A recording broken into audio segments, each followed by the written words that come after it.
অসমৰ জাতীয় জীৱনৰ সুৰক্ষিত ভৱিষ্যতৰ কাৰণে অসমৰ মাটি ভেটি কৃষ্টি সংস্কৃতি ৰাজনৈতিক অধিকাৰ সুৰক্ষাৰ কাৰণে অসমৰ মাটিত অসমীয়া মানুহে নিজৰ মেৰুদণ্ড পোন কৰি তেওঁলোকে যাতে জীয়াই থাকিব পাৰে সেই জাতীয় সংগ্ৰামৰ অংশ হিচাপে অসম জাতীয় পৰিষদৰ যি যাত্ৰা এই যাত্ৰাত আমি আজি দিনটো এক বিশেষ দিন ঐতিহাসিক দিন হিচাপে আমি পৰিগণিত কৰিছোঁ আজি এই পবিত্ৰ দিনটোত যি দিনটোত ডক্টৰ ভূপেন হাজৰিকাৰ মৃত্যু হৈছিল মৃত্যু তিথি যিটো দিনত গুৰু নানকৰ জন্ম হৈছিল আৰু যিটো দিন আজি ৰাস পূৰ্ণিমা এই পবিত্ৰ দিনটোত আমাৰ দলৰ পবিত্ৰ মজিয়াত অংশগ্ৰহণ কৰিবৰ কাৰণে এগৰাকী অতি শক্তিশালী ৰাজনৈতিক অভিজ্ঞতা সম্পন্ন নেতা এসময়ৰ কেন্দ্ৰীয় চৰকাৰৰ মন্ত্ৰী চাৰিবাৰ সাংসদৰ পদত অধিষ্ঠিত হৈ থকা আৰু অসমত বৰ্তমান যিটো দলে শাসন কৰি আছে বিজেপি দলৰ প্ৰতিষ্ঠাৰ দিনৰ পৰা সংগ্ৰামী যাত্ৰাত অতি শক্তিশালীভাৱে সন্মুখত নেতৃত্ব দিয়া ৰাজেন গোহাঁই ডাঙৰীয়া আজি আমাৰ দলৰ পবিত্ৰ পতাকাৰ তলত থিয় হৈ অসমৰ জাতীয় জীৱনৰ স্বাভিমান সুৰক্ষিত কৰিবৰ কাৰণে অসমৰ মাটিত জাতীয়তাবাদৰ পুনৰ উত্থানৰ কাৰণে আজি আমাৰ দলত যোগদান কৰিবৰ কাৰণে আগবাঢ়ি আহিছে গতিকে আজি দিনটো অসমৰ জাতীয়তাবাদী ৰাজনীতিৰ কাৰণে মই ভাবোঁ যে এটা বিশেষ দিন আমি সকলোৱে জাতীয় সংকট বুজি পাইছোঁ জাতীয় সংকট দেখিছোঁ চাৰিওফালে কেনেকুৱা ধৰণৰ ভয়াৱহ পৰিৱেশ পৰিস্থিতি চলি আছে হাতম পুৰুষে ঐক্য সমন্বয় সম্প্ৰীতিৰ বৰ ভেটি ভাঙিবৰ কাৰণে স্বৰ্গদেউ চাওলুং চুকাফা মহাৰাজ নৰনাৰায়ণে প্ৰতিষ্ঠা কৰি থৈ যোৱা এখন অসম জগতগুৰু মহাপুৰুষ শ্ৰীমন্ত শংকৰদেৱ মাধৱদেৱে দি থৈ যোৱা জাতীয় জীৱনৰ মহান আদৰ্শ সংকটৰ গৰাহত পৰিছে জাতীয় চেতনা জাতীয় সংকটক তছনছ কৰি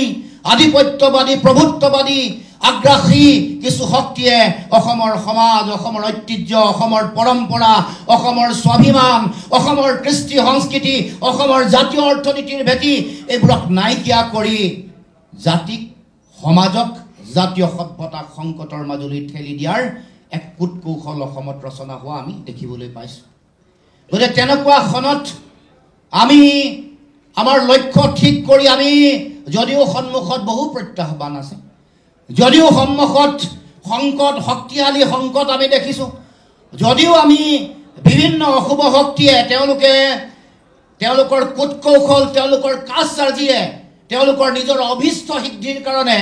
বিভিন্ন ধৰণে কাম কৰি থকা দেখিবলৈ পাইছোঁ কিন্তু তথাপিও এটা কথা পুনৰ সোঁৱৰাই দিব খুজিছোঁ য'ত সংকট থাকিব য'ত প্ৰত্যাহ্বান থাকিব তাতে নিশ্চিতভাৱে সম্ভাৱনা থাকিব আৰু এই সম্ভাৱনা আমি বাস্তৱত ৰূপায়িত কৰিবৰ কাৰণে আমি সকলোৱে যুঁজিব লাগিব আমি সংকল্প ল'ব লাগিব গতিকে এতিয়া যুঁজাৰ সময় এতিয়া এই সংকল্প জাতীয় সংকল্পক শক্তিশালী কৰাৰ সম্প্ৰসাৰিত কৰাৰ সময় এই গোটেই কথা বতৰাবোৰ ৰাজেন গোহাঁই ডাঙৰীয়া ৰাজকুমাৰ চেতিয়া ডাঙৰীয়া ডক্টৰ সিদ্ধাৰ্থ শৰ্মা ডাঙৰীয়া জলিল ডাঙৰীয়া সকলোৱে মৰ্মে মৰ্মে উপলব্ধি কৰিছে বুজি পাইছে যে তেখেতসকলে আগন্তুক দিনসমূহত এই ভয়াৱহ কূটকৌশল ষড়যন্ত্ৰ আগ্ৰাসী ৰাজনীতিৰ বিৰুদ্ধে আমি যদি অসমৰ সমাজ আৰু জাতীয় জীৱনক যদি সুৰক্ষিত কৰিব লাগে যদি বাধা দিব লাগে এই আগ্ৰাসী শক্তিসমূহক তেতিয়াহ'লে আমাৰ হাতত থকা যিটো বিকল্প সেইটো হৈ গ'ল আঞ্চলিকতাবাদী ৰাজনীতিৰ ধাৰা জাতীয়তাবাদী ৰাজনীতিৰ ধাৰা যাৰ যোগেদিহে আমি অসমৰ সমাজ আৰু জাতীয় জীৱনক স্বাভিমানেৰে জীয়াই ৰখাৰ বাট দেখুৱাব পাৰোঁ পথ দেখুৱাব পাৰোঁ গতিকে আমি আজি এই দিনটো খুব গুৰুত্বপূৰ্ণ দিন হিচাপে মই ভাবোঁ যে অসমৰ সংগ্ৰামী ৰাজনৈতিক ইতিহাসত যেতিয়া আগন্তুক দিনসমূহত এই বিষয়সমূহ যেতিয়া লিপিবদ্ধ হৈ থাকিব তেতিয়া আজিৰ দিনটোৰ গুৰুত্ব অতি শক্তিশালীভাৱে লিপিবদ্ধ হৈ থাকিব কাৰণ আজিৰ দিনটোৰ পৰাই অসমৰ ৰাজনৈতিক পথ পৰিৱৰ্তন নিশ্চিতভাৱে হ'ব মই আত্মবিশ্বাসী আৰু মই এইটো আত্মবিশ্বাসী আমাৰ এই যুঁজৰ সংগ্ৰামখনত আমি যদি লক্ষ্য স্থিৰ কৰি লওঁ আমাৰ মাজত যদি আত্মবিশ্বাস থাকে, আমি সততা নিষ্ঠা আৰু জাতীয় দায়বদ্ধতাৰে যদি কাম কৰি থাকো, এদিন নহয় এদিন অসমৰ নীলিম আকাশত জাতীয়তাবাদৰ বিজয় ধ্বজা স্বাভিমানে সগৌৰৱে উৰিব। কোনো শক্তিয়ে ইয়াক বাধা দি ৰাখিব নোৱাৰে, কেতিয়াও বাধা দি ৰাখিব নোৱাৰে। বিজেপিৰ এসময়ত, যি সময়ত কোনো ধৰণৰ আৱেগ নাছিল, কোনো ধৰণৰ যিমান মানুহ হ'ব লাগে সিমান মানুহ হোৱা নাছিল, সেই সময়ৰ সংগ্ৰাম, সংকট, সংঘাত, সেই সময়ৰ ত্যাগ মানুহে অসমৰ ৰাইজে দেখিছে। কোনো এটা ৰাজনৈতিক আদৰ্শ এটা বা দুটা দিনত কেতিয়াও গঢ় লৈ নুঠে। তাত ত্যাগ থাকিব লাগিব, কিছু মানুহৰ একনিষ্ঠ প্ৰচেষ্টা থাকিব লাগিব, আৰু জাতীয় স্বাভিমানেৰে ডগমগাই থকা চিন্তা চেতনাৰে উদ্বুদ্ধ হোৱা মানুহৰ শক্তি লাগিব, দায়িত্ব লাগিব, ত্যাগ লাগিব আৰু কৰ্ম লাগিব। তেতিয়াহে আমি লক্ষ্যত উপনীত হ'ব পাৰিম। গতিকে আমি এতিয়া কোনো বিকল্প নাই। আমাৰ ইয়াৰ আগত আমি সকলোৱে সুধাকণ্ঠ সুঁৱৰি আমি সকলোৱে কথা কৈছোঁ। সকলোৱে বেলেগ বেলেগ দিশ সুধাকণ্ঠই আগতে দেখুৱাই দিয়া সংকটৰ কথা কৈছে, কেনেকৈ সেই সময়তে তেওঁ উপলব্ধি কৰিছিল, কেনেকৈ ভাষা কৃষ্টি সংস্কৃতিৰে সংকট আহিছে। সেই সময়ত কেনেকৈ সুধাকণ্ঠই উপলব্ধি কৰিছিল যে আমাৰ সমন্বয়ৰ বৰভেটিত কোনোবাই আক্ৰমণ কৰিবলৈ আৰম্ভ কৰিছে, কেনেকৈ আমাৰ মানুহৰ মাজত সমন্বয় নাইকিয়া হৈছে, কেনেকৈ কৃষক, শ্ৰমিক, থলুৱা যিবোৰ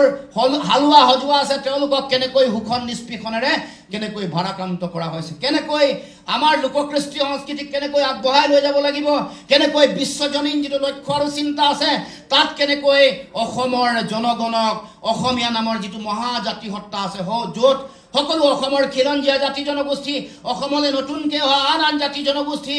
হিন্দী ভাষী অসমীয়া, বাংলা ভাষী অসমীয়া, গোৰ্খা সকলোকে লৈ সকলো জাতি জনগোষ্ঠী, ভাষা ভাষী, ধৰ্মাৱলম্বী, সকলো ধৰ্ম, কোনো ধৰ্মৰ ভেদাভেদ নাই, হিন্দু, মুছলমান, শিখ, জৈন, বৌদ্ধ, পাৰ্চী সকলোকে লৈ যিটো বৰ অসমৰ আমি সপোন দেখিছোঁ, যিটো মহাজাতি সত্তা, অসমীয়া নামৰ মহাজাতি সত্তা আছে, সেই জাতি সত্তাক আমি মূৰ তুলি জীয়াই ৰাখিবলৈ, তেওঁলোকৰ মেৰুদণ্ড পোনাই শিৰ উৎস কৰি পৃথিৱীৰ মানুহৰ আগত নিজৰ আত্মপৰিচয় দিয়াৰ কাৰণে যি সংগ্ৰাম কৰি আছোঁ, সেই সংগ্ৰামৰ আধাৰ পৃষ্ঠভূমি সপোন সুধাকণ্ঠই অসমৰ সমাজ আৰু জাতীয় জীৱনক দি থৈ গৈছিল। গতিকে আমি আজি এই দিনটোতে আমাৰ যোগদানৰ কাৰ্যসূচী হৈছে। গতিকে এই যোগদানৰ কাৰ্যসূচী এটা বিশেষ আৰু এটা অতি গুৰুত্বপূৰ্ণ বাৰ্তা অসমৰ সমাজ আৰু জাতীয় জীৱনলৈ তুলি ধৰিছে। আমি সেইকাৰণে যেতিয়াই আজি বক্তব্য ৰাখিছিলোঁ, মাটি ভেটিৰ কি সংকট হৈছে, ৰাজনৈতিক ভৱিষ্যত কেনেকৈ কাঢ়ি লৈ যাব বিচৰা হৈছে, কেনেকৈ আমাৰ সংস্কৃতি আৰু সাহিত্যৰ চৰণীয়া পথাৰখনতো কেনেকৈ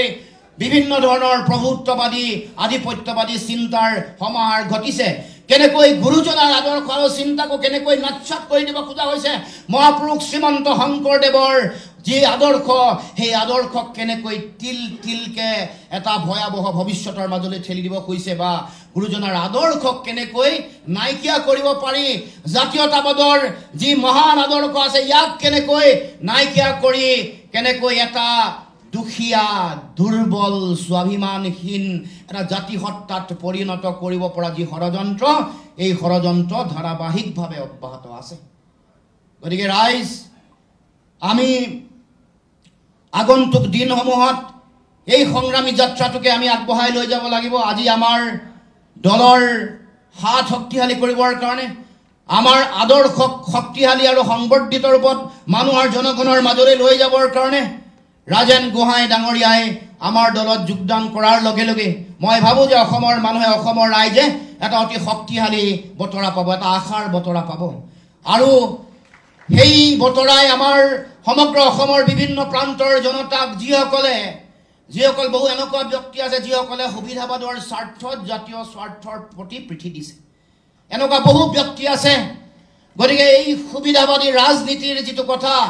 এই ৰাজনীতিৰ লগত কেৱল মাত্ৰ নিজৰ জীৱন জীৱিকা ব্যক্তিগত স্বাৰ্থৰ মাজত নিবজ্জিত হৈ থকা বহু ব্যক্তিয়েও নতুন চিন্তাৰ অৱকাশ পাব,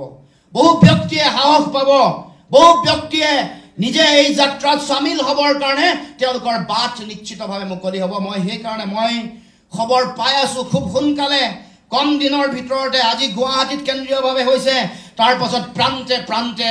যোগ যোগদানৰ কাৰ্যসূচী আৰম্ভ হ'ব এয়া আৰম্ভ হ'ব নগাঁও এয়া আৰম্ভ হ'ব বজালি এয়া কৰিমগঞ্জ উত্তৰ কৰিমগঞ্জ দক্ষিণ কৰিমগঞ্জ যোৰহাট তাৰ পাছত হাইলাকান্দি তাৰ পাছত লাহে লাহে অসমৰ বিভিন্ন প্ৰান্তত মৰিগাঁও লাউৰিঘাট এনেকৈ বিভিন্ন প্ৰান্তত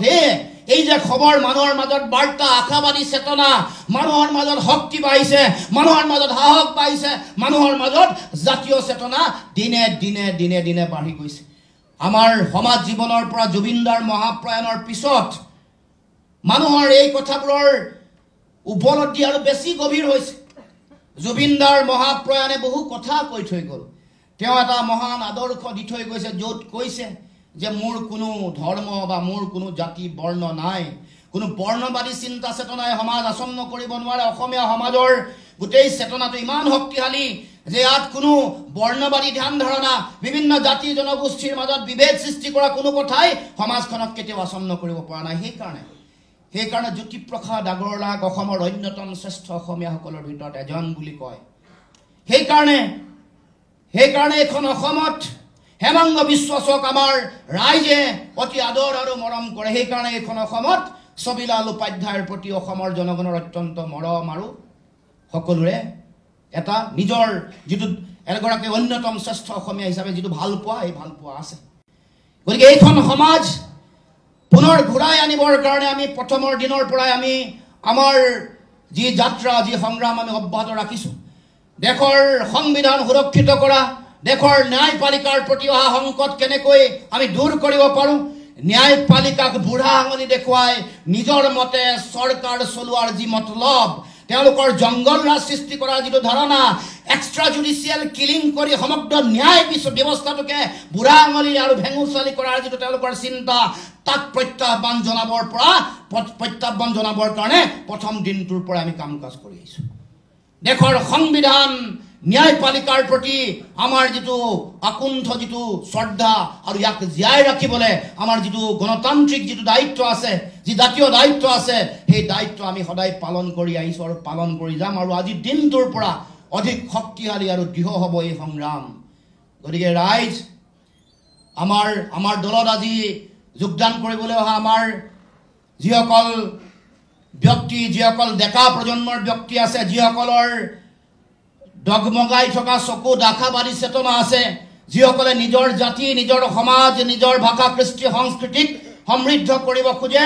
সকলোকে আমাৰ দলৰ পবিত্ৰ মজিয়ালে আমি উষ্ম আদৰণি জনাইছোঁ আমি এই যাত্ৰা আৰম্ভ কৰিছোঁ আৰু মই ভাবোঁ যে এই যাত্ৰাই আমাৰ যি লক্ষ্য এই লক্ষ্যত আমি উপনীত হ'বৰ কাৰণে বৰ বেছি দিন নাই অসমৰ সমাজ জীৱনলৈ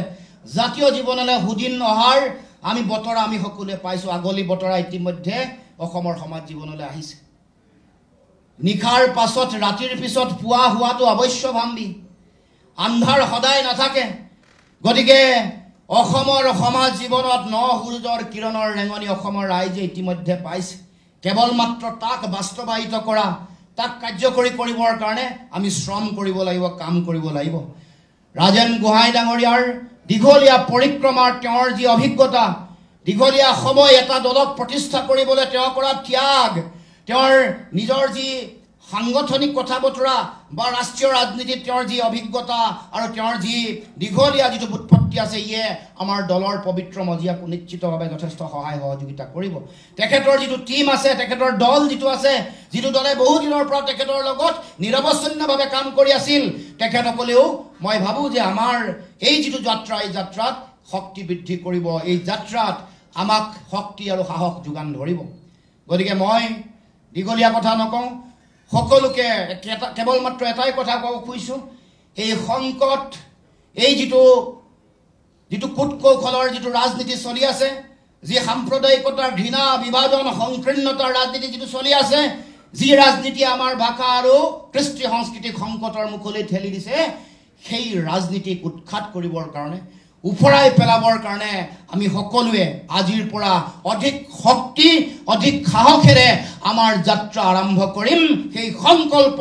পুনৰ দুহাৰি আমাৰ দলৰ পবিত্ৰ মজিয়ালে ৰাজেন গোহাঁই ডাঙৰীয়া তেওঁৰ লগত অহা ৰাজকুমাৰ চেতিয়া ডাঙৰীয়া ডক্টৰ সিদ্ধাৰ্থ শৰ্মা ডাঙৰীয়া জলিল ডাঙৰীয়াকে প্ৰমুখ কৰি সকলো নেতা কৰ্মকৰ্তাক আমাৰ দলৰ পবিত্ৰ মজিয়ালে উষ্ম আদৰণি জনাই অসমৰ বুকুত জাতীয়তাবাদৰ বিজয় নিশান নীলিম আকাশত স্বগৌৰৱে স্বমহিমাৰে স্বাভিমানেৰে উৰিব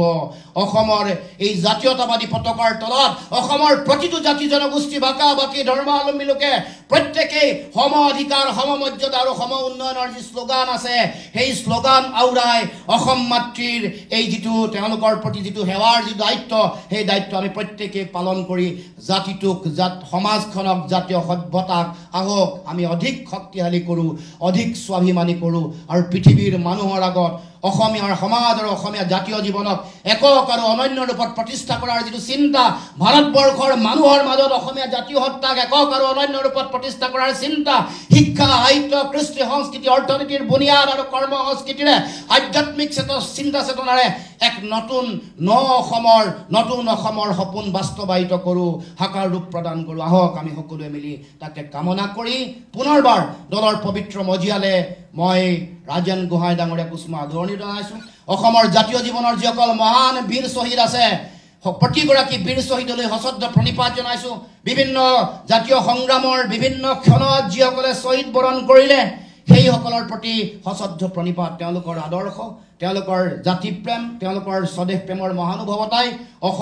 অসমৰ সমাজ আৰু প্ৰতিগৰাকী নাগৰিকক প্ৰতিগৰাকী ব্যক্তিক সদায় উদ্বুদ্ধ কৰি ৰাখিব আমাক লক্ষ্যৰ পৰা বিভ্ৰাট নহবৰ কাৰণে লক্ষ্যভ্ৰষ্ট নহবৰ কাৰণে সদায় আশীৰ্বাদ দি থাকিব প্ৰেৰণা দিব শক্তি দিব সাহস দিব তাকে কামনা কৰিছোঁ আৰু আজি এই বিশেষ ক্ষণত